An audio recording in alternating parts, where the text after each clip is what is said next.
Have you ever wondered how Google is able to rank all of the web pages out there? Well, there are over 200 different factors. The one that sets Google apart from other search engines is something called PageRank. And PageRank comes down to a neat mathematical process called Markov Chains. But wait, what are Markov Chains?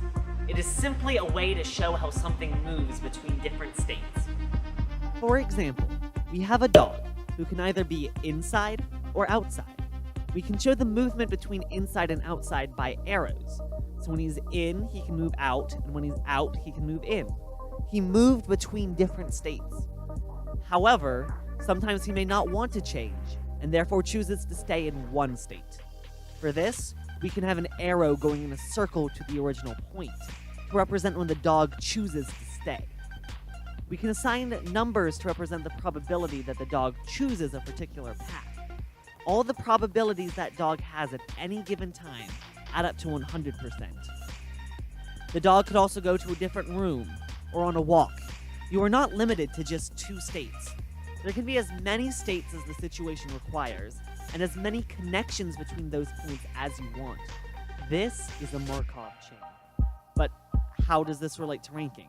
Let's put 10 dogs inside and 10 dogs outside, and let them move based on the probabilities. Iteration, or repeating a process over and over again, is used until the number of dogs in each location is constant.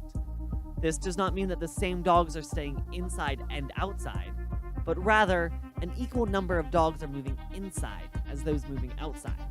There will always be 12 dogs outside and 8 dogs inside.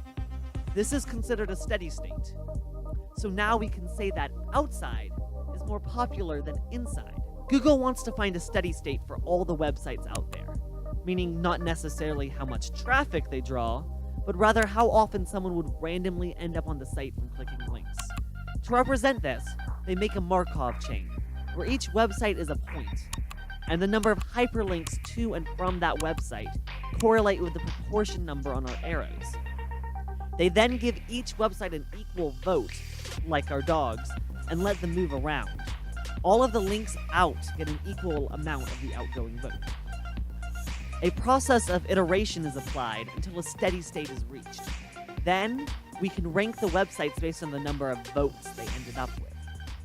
PageRank shows the strength of a website, and there are businesses out there that maximize PageRank.